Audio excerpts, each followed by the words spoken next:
Hi, I'm Carlisle, and welcome to Carlisle's Chesapeake. Today we have two guests. Both have dreams, and both help the environment in their business and in their lifestyle. And I would like to introduce to you John Mara. John is here today to talk about solar panels, and in our second half we'll have Jill, Nadine Clements, talking about her business with the environment and creams. So John, welcome today. Thank you very much for having me. You're welcome. John, tell us a little bit about yourself, how you got into the solar business, what led to that passion. Okay, so I was able to study solar, green science transformations through my college at Villanova. After Villanova, moving out to California, was a big surfer and traveled a lot of South and Central America. Was struck by the amount of people still without access to power in what I consider modern times. So that really launched my purpose for entering the solar industry. Since solar has come down in cost and become economically feasible for the general public, most of us, to participate in solar these days, it has really fortified my involvement with solar. So when you say the solar industry, if we could talk a little bit about the big picture in terms of what's happening in the world as we speak. Absolutely. So solar is globally accepted. It's globally manufactured. Some countries are more in support than others. We'll see countries like Germany really having led the way with solar and renewables. United States is now making a strong commitment, but I wouldn't say that we are any bit in the top tier of that which has been globally accepted. We were going to talk about Germany and China. Why did you pick those two countries out to just kind of get a reference, a frame of reference for where we could go as the United States? Yeah, so Germany has a lot of really interesting technology when it comes to solar being manufactured there. Their long-standing commitment to solar shows in their installation per capita over there. There is a lot of Chinese manufacturers. There's a lot of other manufacturers in different countries other than China. A lot of international manufacturing gets a bad rap because they associate it directly with China. There's a lot of really good manufacturing facilities abroad. But when you're talking about this industry, you're talking it from two different levels. One is the use of solar panels within that country, and then the other is the manufacturing of the panels. So, like for instance, Germany, they would have not necessarily as much sun there, and yet they use solar a lot, don't they? Yes, indeed. So Germany's solar resources on a map are worse than pretty much anywhere in the United States. Wow. So that gives us hope that we yes. The United States, pretty far here. We have no excuses in the United States. No, we don't. Okay, so now that we looked at a big picture, let's look at the smaller picture. We're here in the Mid-Atlantic, and the Mid-Atlantic gets a fair amount of sun.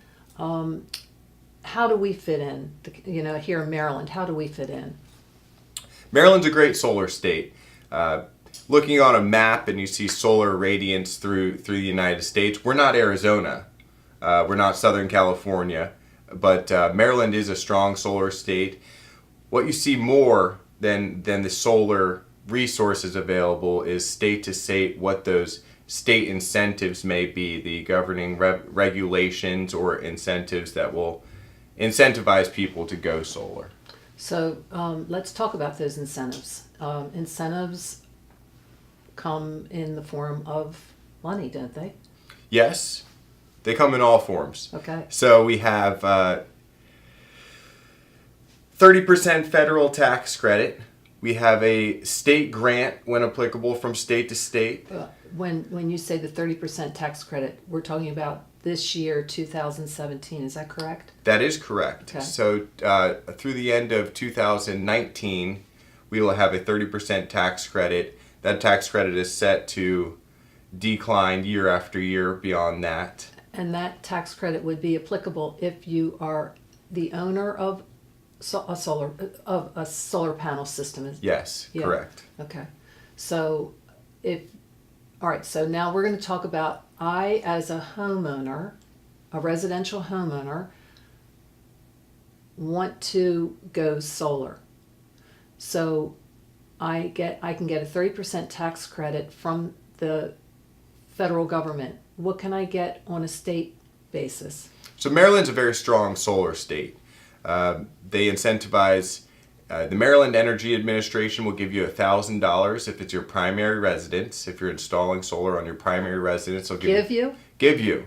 Upon installation, they will send you $1,000 check. Oh, that's Yep. nice. It's great. Yeah. Don't spend it all in one place.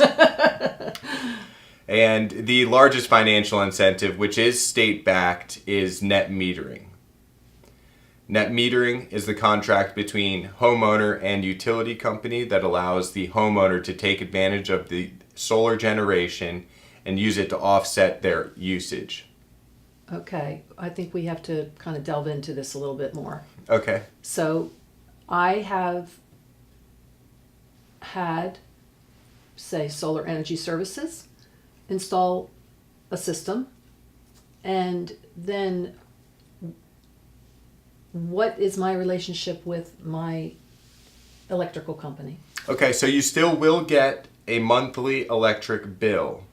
The great thing about that electric bill is it won't be telling you that you owe any money. You go into a contract with the utility company to say, we're still going to stay connected to the grid, but I'm going to use the solar generation to offset my home's usage. So if you use 100 kilowatt hours in a day and you generate 100 kilowatt hours in a day, the utility company says, okay, we're all good. Okay, that kind of only explains it so far for me. I am generating, on a sunny day, I'm generating electricity. Okay. How am I storing that electricity? So we're not storing the electricity. We're not. This is a grid connected system. So Okay. using the utility company's grid essentially as your battery. So we're backfeeding whatever's not locally used at any given time back onto the grid and receiving credit for that energy. Oh, that's really cool. Yes. Battery storage is available, is coming up quickly, and for all intents and purposes, believe is the future of this industry. Okay, so you're throwing a monkey wrench in here. The battery storage, are you saying that instead of my throwing back that extra that I have not used back to my utility company, instead I'm going to store it in a battery? Yes. Wow. Yes. And then what happens? So and then you use it. So it's essentially when you use battery storage, you go off the grid. Well, isn't that the point anyhow, that you want to go off the grid? So going off the grid most literally means you're cutting your connection with the grid. So the utility company no longer, your house and the utility company no longer have a connection. Is that going to be possible? It is possible. Wow. This is revolutionary, isn't it? It is. Wow. Okay, so are most people who are installing solar panels in 2017 cognizant of the importance of a battery in that whole scenario? The reality of it is the battery is not the best financial move. With the incentives in place and the utility company willing to net meter, it makes a lot more sense to be grid connected at this point. I see. But it doesn't hurt to be prepared for the future if you wanted to have battery storage. And there's different ways that you can set your solar array up to be prepared for batteries down the line. Are we jumping the gun here in terms of talking about the battery? Like, how soon will this happen? We had the arms race, we had the space race. I believe right now we're in a battery race. I think the next 18 months in this country and across the world, we're going to see batteries coming from everywhere. There's a lot of technology going into a lot of different batteries. It's going to be a very interesting time coming up here. Well, I mean, I wanted our guests to learn about batteries, not necessarily solar panels, but now we're segueing into batteries. So let's say that I already have a solar panel system up and running.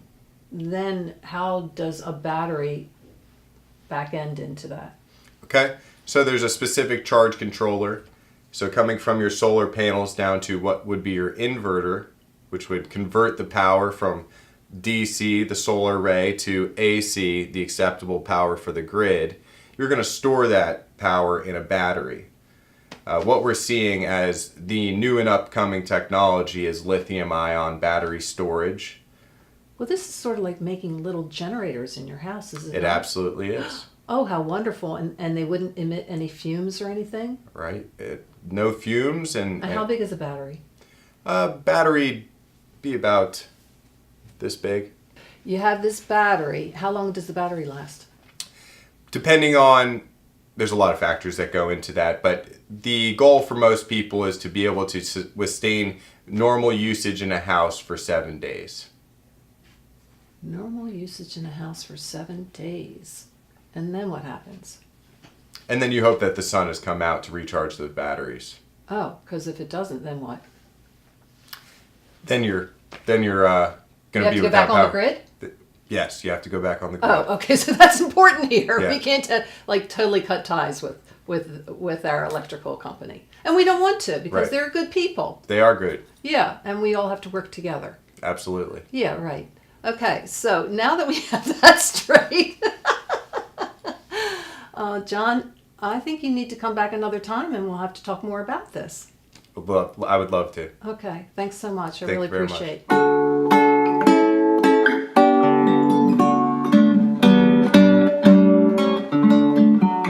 Hi. Hi. How are you, Jill? Great. How are you today? I'm doing fine.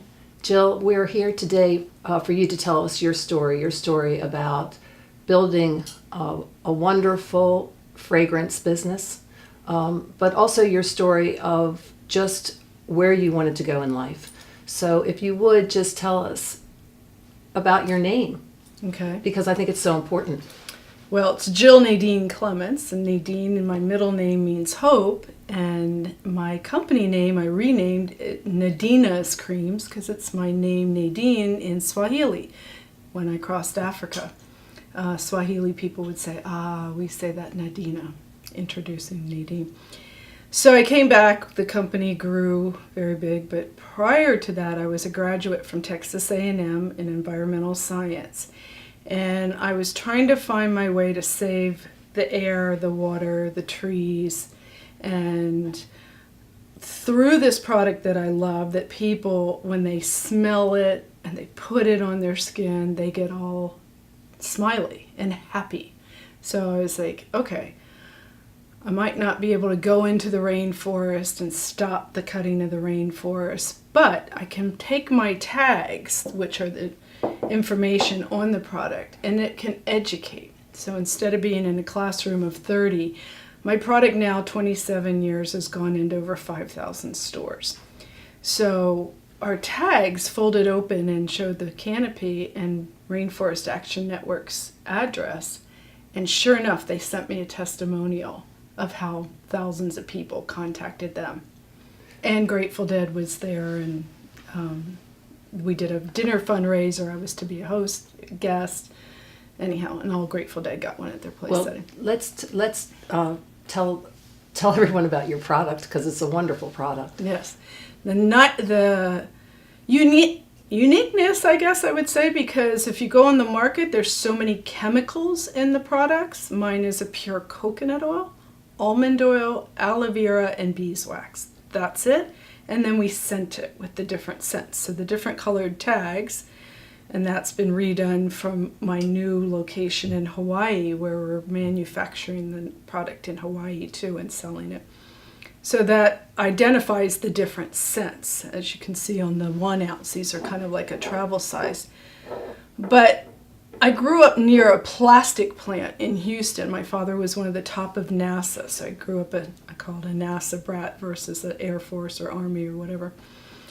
And we had a plastic plant near us, and it smelled toxic, very Wow. toxic. And after a critical car wreck, I was very sensitive to all that. You were in a critical car wreck. At 15.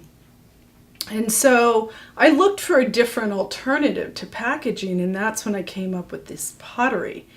This is one of my first potters from. Let me back up for a second. Sure. You told me that you had gone to a Renaissance festival, and that was Yes. like a big moment in your life. Well, that's the part that I really love to tell people. You've got to believe in your dreams. From 15 to 20, I really wanted to be in the Renaissance Fair. My parents and I would go to the Houston one.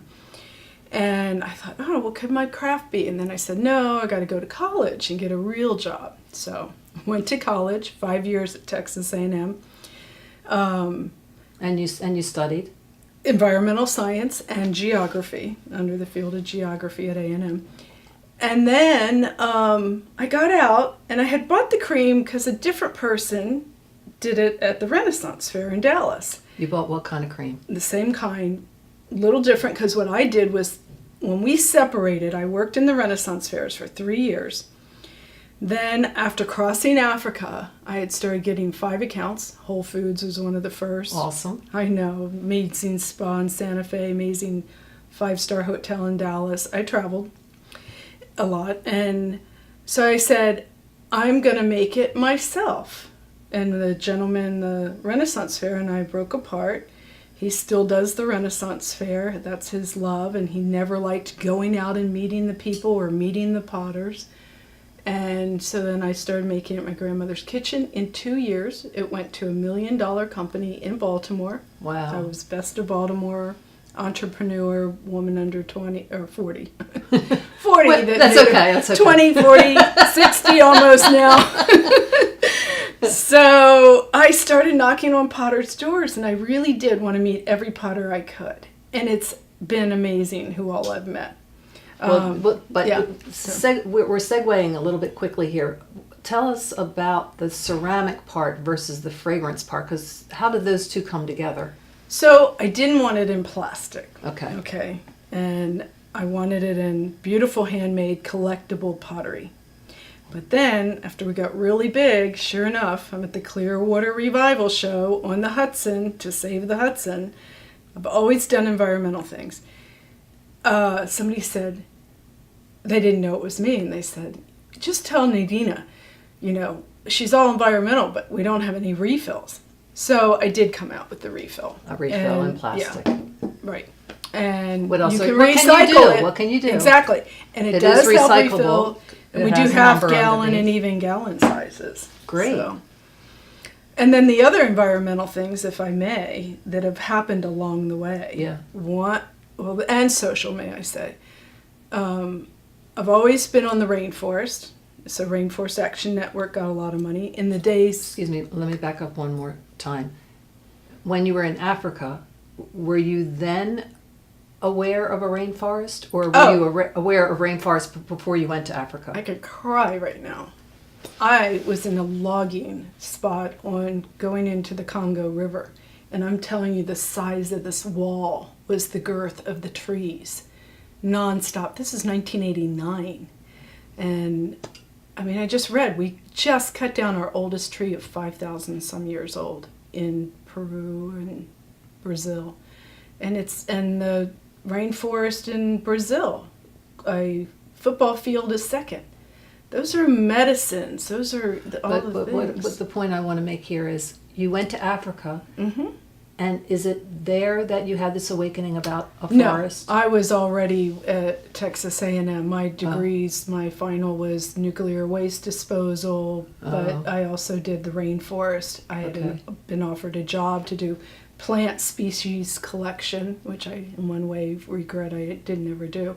But now I work with Dr. Joan Malouf, who does old growth forest saving. And my favorite, as we spoke, are your dreams coming true. So I said how I got in the Renaissance Fair. The very beginning, I was in Hawaii. I'm talking, my oldest is 24 years old. This is huge. 24 years old, he was in my belly. We were in the Honolulu Museum, and there was a whole exhibit room of how King Kamehameha destroyed the sandalwood forest of Hawaii. It was their first initial crop. They cut it down in the 1800s. They sold it all off to China, and it was depleted. One of my scents has sandalwood oil. You do have to get it from the core of the tree. They don't get it anymore, so it's a fragrance that I have to go into a whole different story. But I have to share how I said one day I would come back to replant the sandalwood forest. 10 years go by, I told thousands of people as the company went into thousands of stores. And just read a testimonial interview from 1998 where she in the end she said, well, what would your dream be? I said, to go back to Hawaii and reforest the sandalwood forest. 3 years ago I went back and I started Nadina's Made in Hawaii. You see, I get emotional in this one because it's so powerful. Within the first month, somebody says, you need to meet the sandalwood man. The sandalwood man, Mark Hansen, who created the reforestation of the sandalwood forest, worked for George Harrison of the Beatles and had the higher powers say, you need to reforest the sandalwood forest. Well, when I met him, he was up to 20,000 trees of sandalwood. Within 1 year of me putting him into my brochure, we are now up to over 30,000 sandalwood trees. 3,000 he has in his greenhouse. 30,000 sandalwood trees. But the day I went up, 40 people show up. We planted 700 trees. But who calls me in the end? Who never calls Mom because he's busy at college, now a 5th grade teacher. That baby that was in my belly. Aww. And said, Mom, what are you doing? And he never cares what I'm doing. And I'm like, oh my gosh, almost went to my knees. And we had done this big Hawaiian prayer circle to the goddess of the mountain.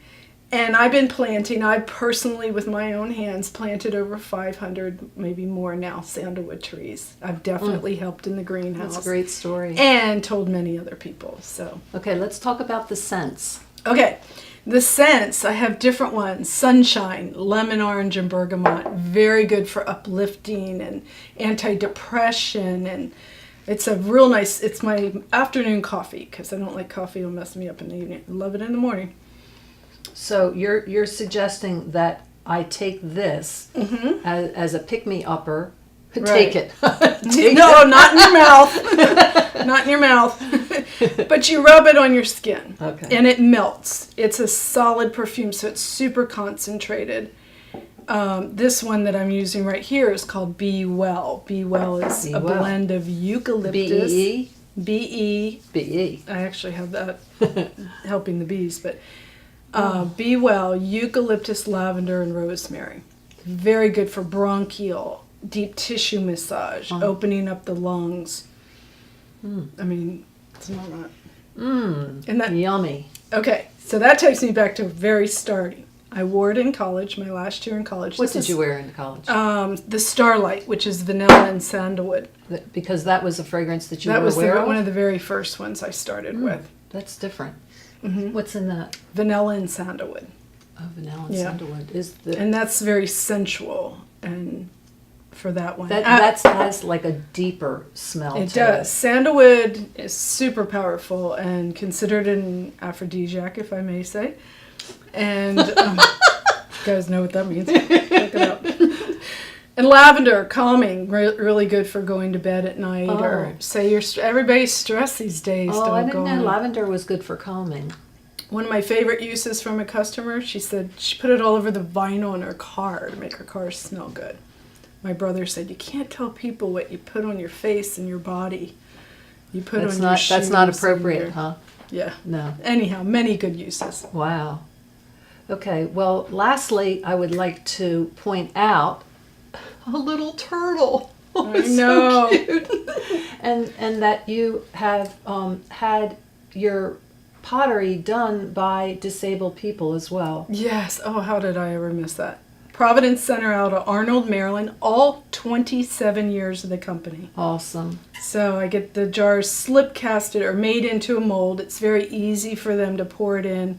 They're so proud of what they do. They also made my wooden displays for many years. That's wonderful. Well, Jill, it's been a pleasure having you here on the Thank show. you. And we wish you so much success, more success, continued Thank success. you, and saving our forests and Yeah. helping others. Okay. Au revoir. Au revoir. Merci beaucoup.